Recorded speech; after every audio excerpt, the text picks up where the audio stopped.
6월절 어린 양이라는 제목으로 두 번째 시간이고, 희생의 의미에 대해서 이 시간 함께 생각해 보고자 합니다. 지난 시간에는 6월절 어린 양을 통해서 우리에게 허락된 새로운 출발, 또 그것이 영원한 소망이 된다라는 말씀으로 함께 은혜를 나눴고, 이번 시간에는 6월절 어린 양의 그 두 번째 중요한 의미, 우리를 위해서 기꺼이 희생 제물이 되어주신 그 예수님의 사랑에 대해서, 또 우리의 구원을 위해서 모든 값을 치러주신 그 하나님의 크신 은혜에 대해서 함께 생각해 보겠습니다. 우리가 6절 말씀부터 들어갈 텐데요, 우리가 6절부터 11절까지 거의 한 절 한 절씩 다 좀 이렇게 살펴보면서 이 한 절 한 절의 의미가 어떤 것인지 우리가 이 시간 생각해 볼 거예요. 그러니까 주무시면 안 돼요. 너무 좀 어려운 것을 가지고 말씀을 준비했는데 오늘 제가 이렇게 날씨가 따뜻할 줄 몰랐어요. 그러니까 졸음을 한번 쫓아내면서 같이 한번 6절부터 한번 따라와 보겠습니다. 6절 한번 같이 읽겠습니다. 이날 나흘 날까지 간직하였다가 해질 때 이스라엘 회중이 그 양을 잡고, 여기 보시면 이제 그 양을 이제 어떻게 해야 되냐, 그 얘기부터 시작이 됩니다. 뭐 취하라, 그 양을 준비하라 이렇게 이야기하지 않으시고 단호하게 명령형이 주어지는데, 그게 뭐냐면 잡으라 이렇게 명령을 하세요. 잡으라. 왜 하나님께서 잡으라라고 이야기를 하셨을까요? 그게 뭐냐면 우리는 죄 때문에 죽을 수밖에 없었던 운명을 가지고 우리가 살아갈 수밖에 없다라는 것입니다. 명확하게 그 내용을 선포하시고 잡으라라고 이야기를 하신 것입니다. 죄를 깨끗하게 씻어내기 위해서, 또 영원한 생명을 얻기 위해서는 반드시 뭐가 따라가야 되냐면 희생이 따라가야 된다라는 거예요. 하나님은 공의의 하나님이기 때문에 그 죄의 대가를 요구하셨고, 대가는 뭐예요? 잡을 수밖에 없는 생명의 또 죽음이 따라가야 된다라는 말씀이 되는 것입니다. 그런데 그 내용 가운데 주어지는 것은 뭐냐면 이 어린 양을 바로 잡으라, 이게 없어요.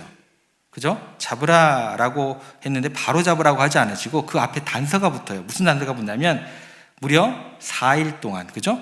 나흘 동안 자기 집에서 정성껏 돌보라고 명령을 했어요. 이게 왜 이런 행동이 주어졌을까라는 것을 생각을 해보셔야 돼요.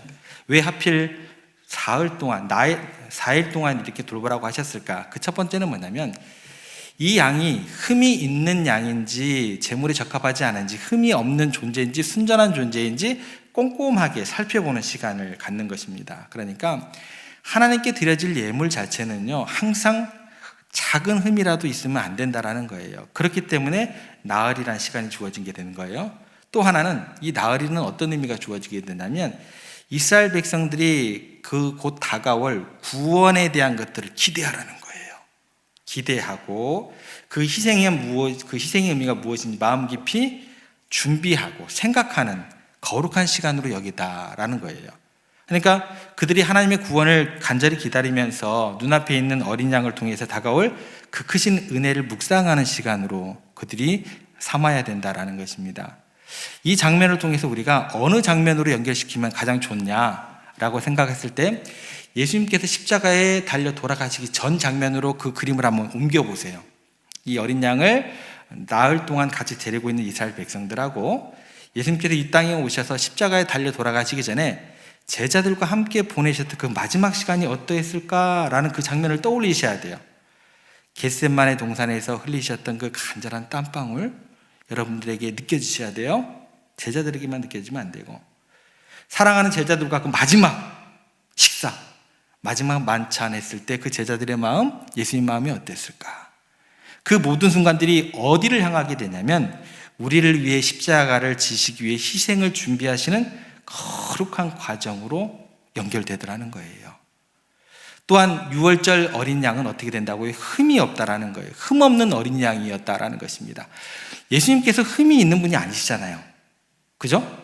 그런데 그 예수님께서 6월절 어린 양이 되시기 위해서 한 순간도 하나님의 뜻에 어긋남이 없게 하기 위해서 어떻게 하세요?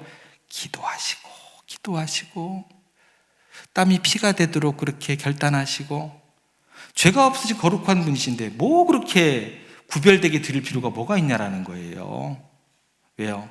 단번에 영원한 제사를 드리기 위해서 한결 흠도 없게끔 하시기 위해서 가장 귀한 생명을 내어주시기 위해서 그렇게 노력하셨던 것을 떠올리실 수 있어야 된다는 거예요. 죄가 없으신 분이 죄 많은 우리 같은 사람들을 대신해서 죽으신다는 것, 이게 놀라운 사랑과 은혜가 아닐 수 없다라는 것입니다. 하나님의 사랑을 가장 역설적으로 우리들 가운데 보여주고 깊은 사랑의 울림을 보여주시는 게 뭐예요? 죄가 없으신 분이 우리를 위해서 대신 죽으셨다. 이것만큼 놀라운 사랑은 없다라는 것입니다. 뿐만 아니라 이렇게도 접근하실 수 있습니다. 나흘 동안 가족과 함께하며 정을 나누었던 어린 양을 잡을 때 매정하게 너 죽어라 하고 칼을 대는 사람은 없을 겁니다. 그죠? 예. 그 희생의 그 아픔, 의미 더욱더 깊이 각인될 거예요. 내가 나흘 동안 같이 밥도 주고 이렇게 쓰다듬어 주기도 하고 사랑을 듬뿍 쏟았던 그를 확 죽인다고 생각을 해보세요. 얼마나 마음이 아파요. 그죠? 이스라엘 백성들은 어떤 느낌을 갖게 되는 거냐면 어린 양의 죽음을 통해서 야, 마음이 아프다. 죄의 무게가 이렇게 깊구나. 하나님의 아픈 마음 조금이나마 헤아릴 수 있을 것입니다. 그 사랑하는 독생자를 우리에게 내주셨는데, 예. 그들은 어린 양의 희생을 통해서 죄의 심각성을 깨닫게 되는 시간이 될 것이다라는 거예요. 마찬가지로 예수님께서도 공생의 기간 동안 제자들과 깊은 사랑의 관계를 서로 주고 받으셨다라는 거예요. 그래서 그분의 십자가의 희생은 제자들에게 아무런 감정이나 느낌이 없는 십자가가 아니게 되는 것입니다. 예. 더 큰 슬픔으로 다가올 것이고 동시에 갚을 수 없는, 왜요? 다 버리고 또 도망갔거든요. 뭐 변명할 여지가 있어야죠. 얼마나 마음이 아파요. 들려오는 소식과 주님께서 나에게 나타나실 때 그 염치 없음이라고 생각하는 것은 갚을 수 없는 은혜밖에 없구나, 이렇게 다가올 수밖에 없다라는 거예요. 그리고 이어지는 7절 말씀을 한번 가보겠습니다. 그 피를 양을 먹을 집 좌우 문설주와 임방에 바르고, 단순히 양을 잡는 것에 멈추지 않으셨습니다. 그 피를 문설주와 임방에 바르라 구체적으로 명령을 하시게 됩니다. 그러면 피를 바르는 행위는 이 사람들에게 어떤 의미로 다가가야 될까요? 죄에 대한 값을 이미 치렀음을 명확하게 나타내는 표식입니다. 옛날에 우리 절대 나는 변하지 않을 거야, 너는 내가 확실히 보장해, 그걸 뭘로 써요? 혈서를 쓰죠. 그죠? 예. 마치 중요한 계약서에 도장을 뜨듯이 피를 바른다라는 것은 뭐냐면 확증된 어떤 약속이에요. 하나님의 보호하심에 대한 확실한 약속의 표시가 되는 것입니다. 그래서 죽음의 천사가 애굽 땅을 휩쓸 때 어린 양의 피가 발라진 집은 어떻게 돼요? 감히 들어가지를 못해요. 넘어가는 놀라운 은혜가 주어지게 되더라는 거예요. 왜요? 피는 성경에서 생명을 상징합니다. 그 생명의 피가 문에 발라져 있으니까 그 생명의 피는 이렇게 외치는 거게 되는 거예요. 죽음의 천사에게 이 집은 이미 죄의 대가가 치러졌으니까 내 심판으로부터 자유하다. 절대 들어가지 말아라. 넘어가거라. 누가 약속해 주시는 거예요? 하나님께서. 이처럼요, 예수 그리스도의 보혈은요, 우리의 모든 죄를 깨끗하게 씻어주시고 영원한 죽음이라는 무서운 심판으로부터 우리를 안전하게 지켜주는 놀라운 능력이 되는 것입니다. 예수 그리스도의 보혈은 그래서 능력이 있는 거예요. 우리가 예수님을 믿고 그 십자가의 보혈을 의지할 때 우리는 하나님의 보호 아래 영원한 생명을 누릴 수 있게 된다라는 거예요. 예수 그리스도의 피는 우리를 영원한 심판으로부터 영원히 안전하게 보호해 주시는, 여러분의 힘과 노력이 절대 아닙니다. 저와 여러분의 힘과 노력으로는 절대 피할 수가 없어요. 하나님의 심판을. 오직 예수님의 보혈의 능력만이 그 모든 심판을 막아설 수 있다는 사실 굳게 믿으시기를 바랍니다. 이어서 8절 9절 말씀으로 한번 넘어가 볼게요. 어떤 그 다음에 행동이 주어지게 되는지. 그 밤에 그 고기를 불에 구워 무교봉과 쓴나물과 아울러 먹되 날것으로나 물에 삶아서 먹지 말고 머리와 다리와 내장을 다 불에 구워 먹고. 제가 우리 아이들에게 지옥에 대한 무서움을 좀 이야기해 주려고 너 불에 너 지옥 가면 불에 올라간다 이렇게 얘기를 해요.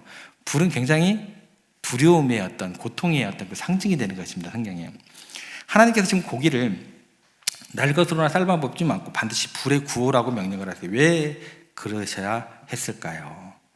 불에 구워 먹는다는 것은 뭐를 상징하냐면 성경에서 어린 양이 뜨거운 불 속에서 살이 타들어가죠. 그죠? 고통을 감내하듯이 고통스러운 희생을 우리들에게 생생하게 보여주는 하나의 상징으로 받아들이시면 돼요. 예수님께서도 우리 죄 때문에 십자가에서 극심한 고난을 당하시고 예수 그리스도의 그 아픔을 우리는 이 말씀을 통해서 조금은 같이 느끼라는 거예요. 이 말씀을 묵상하시면서 우리는 그분의 고난에 잠시나마 동참하면서 그 사랑의 깊이, 그 고통을 감내하시는 그 사랑의 깊이가 어느 정도인지 조금은 깨달으라는 하나님의 도전의 말씀이 되는 것입니다. 또 그 뒤에 나오는 게 하나 있습니다. 누룩 없는 빵이라는 게 나와요. 누룩 없는 빵. 이걸 무교병이라고 보통 성경에서 이야기하는데, 이거는 뭐냐면 죄로 인해서 부패함이 없으신 예수님의 순결하심과 거룩하심을 상징을 하게 되고, 그 뒤에 나온 쓴나물이라는 것은 무엇을 상징하게 되냐면, 이 사람들이 애굽에서 정말 고통스러운 삶을 살았잖아요. 그 삶을 경험을 했잖아요. 그러면 그 삶으로 돌아가고 싶은 사람이 있을까요? 없을까요? 없어요. 예. 자유함이 없는 이전의 죄에 구속된 삶으로 여러분 돌아가시면 안 된다는 거예요. 그렇기 때문에 쓴나물을 먹으면서 애굽에서 고통스러운 종살이를 기억하게 하고 죄 때문에 겪었던 그 고통과 슬픔을 상기시키라는 거예요. 그래서 유월절 음식 하나하나에는 예수 그리스도의 희생과 구원, 또 놀라운 의미가 이렇게 담겨져 있는 그런 상징을 가지고 있다는 걸 기억했으면 좋겠습니다. 10절 말씀으로 한번 넘어가 볼게요. 그래서 어떤 또 그 다음에 또 주어지는 말씀이 있는지 같이 읽겠습니다. 아침까지 남겨두지 말며 아침까지 남은 것은 곧 불사르라. 아침까지 남은 그 어린 양의 남은 고기는 남김없이 불태워 없애라는 거예요. 여러분, 우리가요, 우리 삶의 자리에서 신앙생활을 하다가 과거의 낡은 습관으로 돌아가기가 쉽다라는 거예요. 죄악된 생각들로 우리가 다시 돌아가기 쉽다라는 거예요. 그 순간 해야 될 것이 뭐예요? 다시 불태워 없애는 것이다라는 거예요. 죄의 흔적을 조금이라도 남겨두지 않고 깨끗하게 청산하고 새로운 삶을 살아가야 함을 완전히 불태워 없애라라는 것으로 우리에게 강조를 하시는 말씀입니다. 이 모든 것들을 누가 이루시냐면 예수님께서 이루십니다. 네, 예수님께서 먼저 이루시는 그 내용에 대해서 예수님께서 이렇게 이야기를 하세요. 요한복음 10장 11절에서 예수님께서 본인을 설명을 하실 때 나는 선한 목자다라고 이야기를 하세요. 나는 너희를 괴롭게 하는 목자야라가 아니에요. 선한 목자다라고 이야기를 하면서 이렇게 이야기를 해주십니다. 나는 선한 목자라. 선한 목자는 양들을 위하여 너희를 힘들게 하거나 너희들에게 죄의 짐을 더욱더 무거운 짐을 부여하는 게 아니라 나는 선한 목자라. 양들을 위하여 내가 목숨을 버리거니와 라고 이야기를 하셨어요. 이거 꼭 기억하시기 바랍니다. 여러분들이 짐을 지지 마세요. 예수님께서 선한 목자가 되셔서 우리를 죄와 사망의 위협으로부터 두려움으로부터 보호하시기 위해 여러분들을 너무나 사랑하셔서 여러분들의 죄와 모든 슬픔, 고통을 친히 짊어지시고 십자가에서 자신의 생명을 버리심으로 자신을 온전히 희생하셨다라는 거예요. 그 희생 헛되게 하지 마시기 바랍니다. 우리가 그 희생을 헛되게 하는 경우가 굉장히 많아요. 그 희생 헛되게 하시면 안 된다는 거예요. 이 말씀이 더욱더 우리 가운데 느낌으로 잘 안 오기 때문에 예수님께서 또 말씀하십니다. 마가복음 10장 45절에 이렇게 이야기를 하십니다.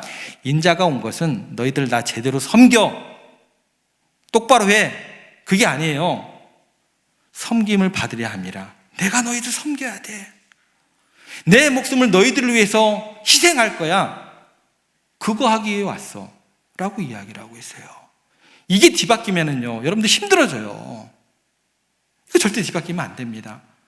예수님께서 이 땅에 오신 근본적인 이유는 뭐냐면 우리를 죄와 사망의 굴레로부터 구원하시기 위해서 자기 목숨을 대속물로 주시기 위함이었다. 이게 뭐예요?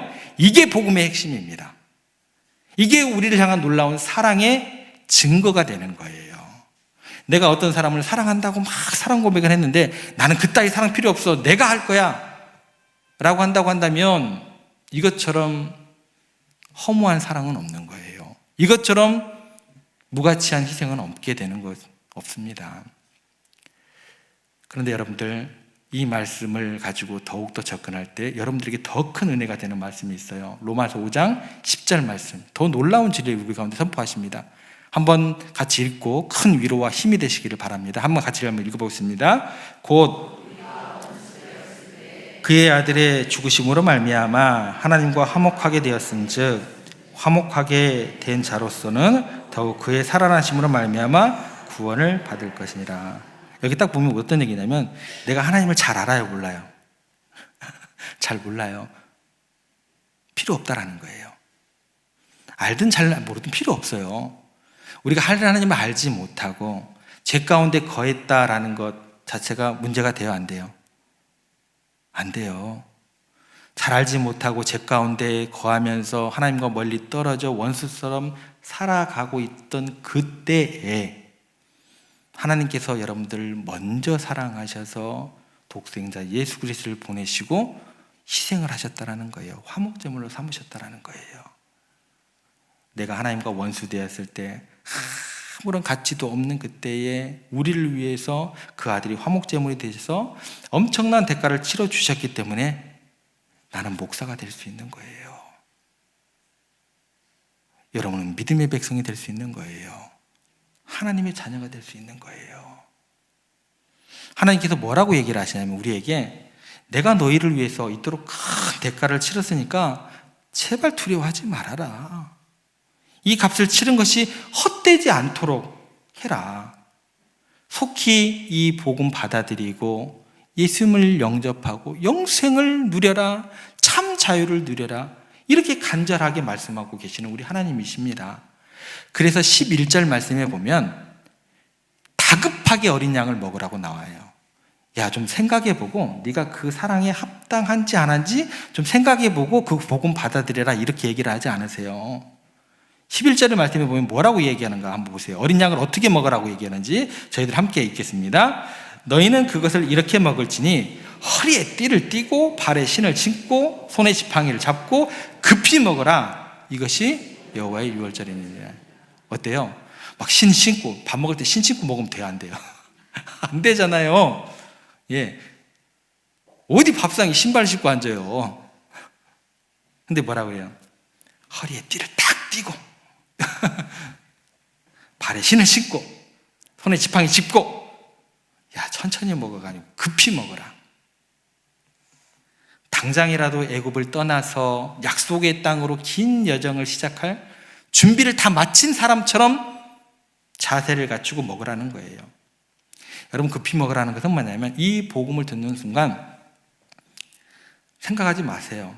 아멘, 그렇게 예수님 믿겠습니다 하는 거예요. 나를 위해 대신 죽으신 그분으로 말미암아 내가 모든 것 가운데 자유함을 얻겠습니다. 영생을 얻은 줄 믿습니다. 그분의 공로를 내가 즉시 받아들이겠습니다. 이거예요. 이거 얼마나 자유해요. 얼마나 기뻐요. 얼마나 행복해요. 이거라니까요. 이 시간 여러분들 이 말씀을 들으면서 예수님이 여러분 위해 치르신 그 놀라운 대가가 헛되지 않도록 바로 선포하시기 바랍니다. 아이, 목사님, 그래도 제가 부족한 것 같아요. 예배 끝나고 난 다음에 좀 기도 좀 해보고요. 예배 끝나고 난 다음에 집에 가서 제가 곰곰이 한번 묵상을 한번 해보고 난 다음에 그러는 사이에 여러분들은 이 기쁨의 소식, 복음을 마귀에게 빼앗기십니다. 하나님께서 뭐라고 얘기를 하세요? 급히 먹어라. 그 희생이 헛되지 않도록. 구원의 은혜라는 것은요, 지체할 수 있는 그런 문제가 아닙니다. 긴급한 문제라는 거예요. 여러분, 오늘 말씀을 통해서 하나님께서 우리에게 허리에 띠를 띠고 발에 신을 신고 손에 지팡이를 잡고 서둘러 유월절 어린 양을 먹으라 라고 명령하십니다. 선택의 여지가 없어요. 명령하시는 거예요. 이는 구원에 따라 바로 지금이고 더 이상 지체할 수 없는 긴급한 순간임을 강력하게 우리들에게 말씀하신다라는 것입니다. 사랑하는 성도 여러분, 예수 그리스도를 믿고 구원을 받는 것은 내 일로 미룰 수 있는 여지가 있는 문제가 아니에요. 오늘 내가 그 믿음의 고백을 날마다 하실 수 있어야 된다는 것입니다. 오늘 이 자리에서 다시금 마음의 문을 활짝 여시고 예수 그리스도를 나의 구주로 믿었던 그 믿음 안에서 다시 한번 새로운 출발과 참된 자유함을 누리시는 여러분들 되시기를 부탁을 드립니다. 세상에는요, 많은 종교들이 있어요. 많은 철학들이 있어요. 그것들이 우리의 복음을 오염시키면 안 돼요. 근데 우리는 그래요. 그 종교와 그 철학들이 우리를 자꾸 신앙인 것처럼 자꾸 우리를 오염시키더라는 거예요. 우리를 죄를 대신해서 십자가에 피 흘려 죽으시고 영원한 생명을 허락하신 분은, 하나님께서 우리에게 선물로 주신 분은 예수 그리스도 한 분뿐이신데 자꾸 거기에다 다른 종교적인 색깔을 입히고 다른 철학들을 입히다 보면 그게 오염이 된다는 거예요. 우리 주님의 사랑은요, 그 어떤 것과도 비교할 수 없는 놀라운 사랑이고, 그분의 희생은 우리의 모든 죄를 덮고도 남음이 있는 완전한 희생임을 믿으시기를 바랍니다. 다른 어떤 것으로도 우리의 죄값을 대신할 수 없으며 우리의 영원한 생명을 줄 수 있는 그 어떤 것도 없음을 믿음으로 고백하시고, 우리 주님을 유일한 구원자요 나의 모든 것으로 고백하시는 여러분들 되시기를 부탁을 드립니다. 그분의 피로 우리는 죄의 굴레에서 벗어나 영원한 자유를 얻었고, 그분의 살을 먹음으로 영원한 생명을 얻었습니다. 이제 우리는 그 크신 사랑에 깊이 감사하면서 날마다 우리를 위해 십자가를 지신 예수 그리스도를 따르는 새로운 삶을 살아가게 되는 우리가 되었으면 좋겠습니다. 이 시간 우리를 위해 모든 것을 아낌없이 내어주신 그 주님의 은혜에 다시 한번 감사하는 여러분들 되시고, 그 사랑 안에서 날마다 성령님과 같이 숨을 쉬면서 승리하시면서 풍성한 삶을, 기쁨과 행복을 누리시는 여러분들의 삶이 되시기를 주님의 이름으로 축복합니다.